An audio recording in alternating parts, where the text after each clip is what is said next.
Good morning, social studies families. Mr. Hutchinson here on a Friday morning to talk to you a little bit about what we have been doing this week and what we will be doing next week. On the screen, you'll see this week. You'll know that you will have noted that we are not to the end of the week this week with the things that I had in my head, and that is totally fine. Here's where we are. Basically, we are at the caste system here on Friday. So we've been talking about 4 social structures from the ancient world. We talked about the Egyptian social structure. We've talked about the Roman social structure. We've talked about the Japanese social structure, which you'll see on Monday there.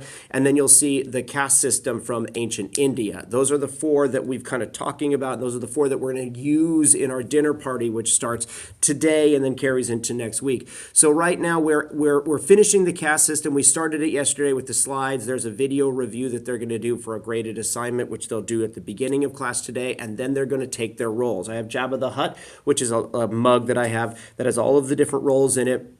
I'll come by and each kid will pull a roll out of that little cup, and it will be a region and it will be a role. So it might be the Egyptian priest, it might be the Egyptian pharaoh, it might be the Japanese shogun, it might be a kshatriya from ancient India, and that's where they start their research. And so that's what we're really going to start today, and we'll carry into next week. And so you can kind of see here, this is social studies for next week. In my mind, we will have some research and writing time on Monday. We will also spend some of that day working on our end of unit check notes review and making sure that kids have their notes filled in for the end of unit check, which is coming towards the end of the week.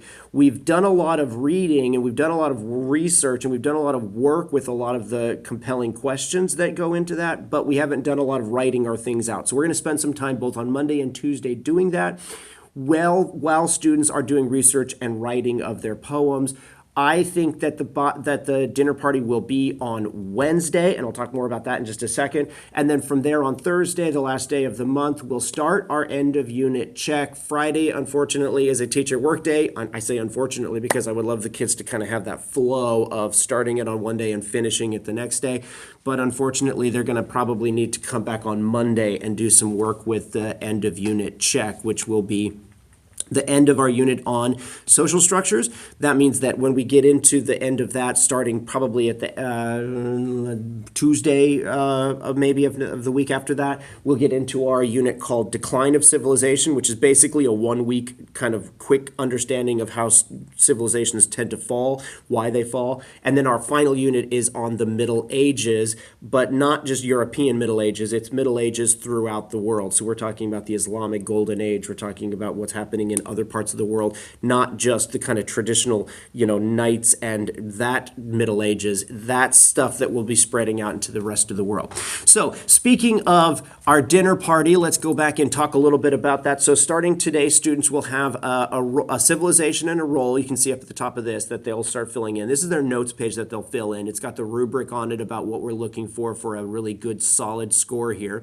And then what they're going to be using, they have online Britannica, which is an online encyclopedia that they can use, our orange textbooks. I have a lot of nonfiction books in the classroom, and they just have their background knowledge as well. There's a lot of things that we've been talking about, so they've got background knowledge. There's a couple of videos that I'm going to push onto Canvas that they can watch if they need some extra time. But remember, like from last week, the yellow part is about their civilization, the green part is about their role, and the red part is, or the pink part is kind of about how people treat them or how you treat other people. There is a works cited that they'll do, so they'll basically tell me what resources they used to get their information. They only need to pick 2 of these, or they can have as many as they want. There's a place for their rough draft and then a place for their final draft. This is another sheet that will be out on desks where it's basically kind of simplifying that big chart that I had, like who are your people, what society, what rank are you, how did you get this job? Those kinds of things are going to be out on the desk to kind of help generate some thinking for students. And then they're going to create something that looks like this. So we got one from past years where this kid was the Egyptian priest and went in and started writing about what they see, how they feel, what kinds of people are treated, how people are treating them, how they're maybe treating other people, what is their job, what kinds of things are happening in their world. And so they get to use a little of their imagination, they get to use a little bit of their creative writing skills as they're telling me a story in this kind of narrative poem style. It is not going to rhyme. I challenge them to not make it rhyme because that oftentimes becomes a bit of a train wreck. So as students come in, they're going to be sitting with different people from different civilizations around their table groups, and they're going to share their poems, and they're going to listen to each other. There's a reflection sheet they're going to do where they're ranking who would be the most powerful person at the table, why would that person be the most powerful. It's kind of fun when you get the pharaoh and the shogun together and you have to kind of debate which one of you guys are both at the top, who's more powerful. And while they're doing that, I will be coming around as the silly waiter and I will be offering them a treat. And so speaking of treats, we have enough drinks, enough of the Capri Sun, drinks to cover everybody. We're still a little bit shy on the goldfish crackers. We have about 72 of the individual packages and we have about 130 kids. So we need a couple more volunteers to bring in some of those goldfish cracker packages, and then we should be A-okay. Now, this will be up on the screen when the kids come in. I call it Shea Hutchinson, the excellent bistro providing the finest social structures dining, and I make some silliness with the actual food that they're going to be offering. So we'll give them, a choice of drinks, and then the dinner, and then there's a little dessert that I bring to them, and they will have a little snack, and I clean up after them, and I do all of the things that they would do at a fancy French bistro. And then at the end of the day, they do a Yelp review for me. They give me a 5-star rating, and they talk about what was good and what was bad about the dinner party. So that's something that we will be working on, mostly next week.